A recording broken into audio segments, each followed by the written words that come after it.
I'm here to introduce your new program this week. I'm going to show you the end product first. It's basically going to be a little program that calculates fuel economy. The user is going to enter right here. You're going to tell it how many miles you've driven, how many gallons you've used, and then the program will actually calculate the miles per gallon, dividing this field by this field, and then displaying that miles per gallon in this text label.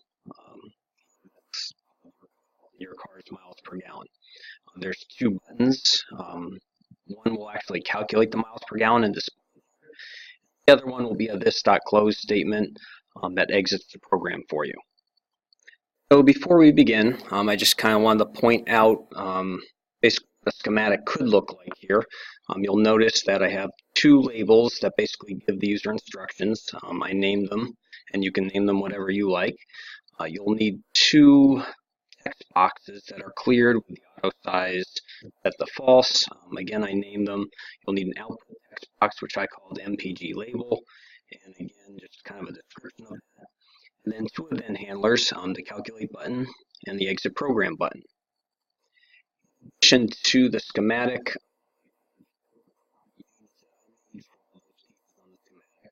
you can see the big thing here is, the labels that you need appear that are blank. You got to set the auto size to false, the usual border style to fixed single. Again, you can change fonts and settings on any of these labels as you see fit. We'll go ahead in a second and go ahead and start making this program. As always, and I'm actually not going to go through the details of this, but you'll create your project in the same way, and I trust at this point that you can create all the labels and buttons that were just displayed on the schematic. Really, it's going to be the new types of code and things we have to do calculations that I'm going to focus on in this video. So now hopefully you've set up your GUI so it looks kind of like this or whatever fonts you chose. Pieces that we just described are on your form and ready to go. And now we'll actually work on the event handler calculate miles per gallon. So I'll give that a double click. And this is the code that's going to be new for you. Define variables that are going to have to be numbers that will be calculated. There's a few ways to define variables this way. The first way we're going to learn to define numeric variables is to define it as what we call a double. So the syntax for that is pretty simple. I'm going to type the word double. The variable that I want to represent miles, I'm going to call miles and end it with a cell icon. You can kind of here, but this is just miles.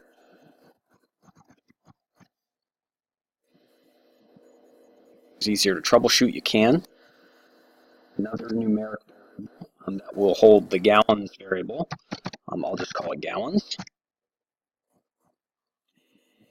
Want to put some descriptions in there. This variable is holding the gallons used. At least I need a variable to hold the miles per gallon itself once it's calculated. So I'll call that MPG, miles per gallon.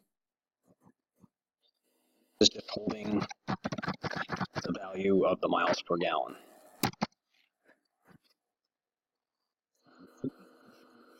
Get it set up and ready to go. Variables defined, we're going to have to actually retrieve the user's input and assign it to miles, and the user's input and assign it to gallons. This is not really as straightforward as we'd like it to be. The reason is, the way we've done it in the past, we'd actually pull a text box. Okay, so when we get the miles assigned, right now it's going to be retrieving from a text or string, and we have to convert it to a numeric variable. So the code to do that is actually, okay, miles is going to equal, and this is the difference in code, converted to a double.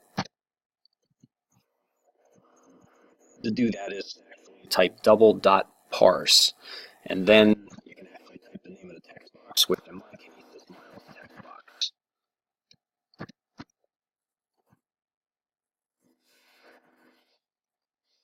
Dot text. Same thing for the gallons variable. So we'll type a very similar statement here and say, okay, we got to convert that text into a numeric variable. So again, we'll use the double dot parse syntax. This is really the new code that you're learning in this particular program. And again, my name of the text box is gallons text box.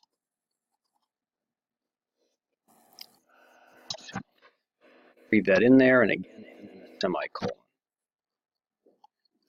Miles per gallon variable is not a text box or string variable, so that does not need to be converted. So I literally can just type NPG equals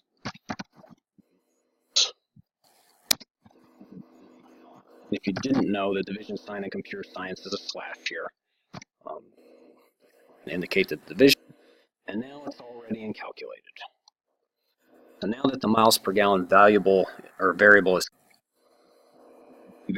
calculated, I need to display it in my MPG label text box. So I'm just going to and here it says, okay, here's the code to display the label.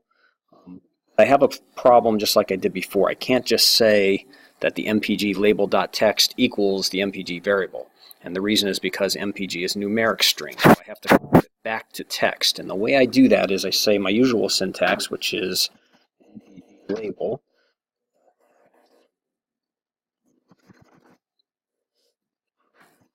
Set that equal to I want it to be, but I have to convert it to a string. So basically the syntax for that is toString.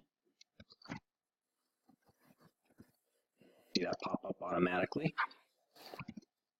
And then you just have to finish it off after your parentheses with a semicolon. Okay, so now that that text box is ready to go, I'm ready to go back to my design page and now create the exit button.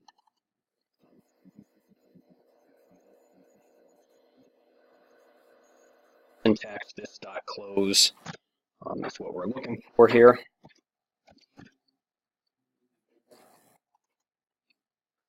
And obviously, just the parentheses and the semicolon to finish it out.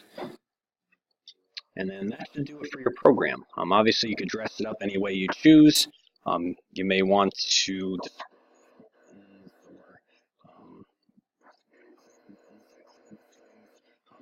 up to you, but here's the basics with the new syntax. Basically, you have to know how to define a double variable. Once you have the double variable, you need to know how to convert it to text or pull it from text, and then convert it back to a string. So all of this syntax is new.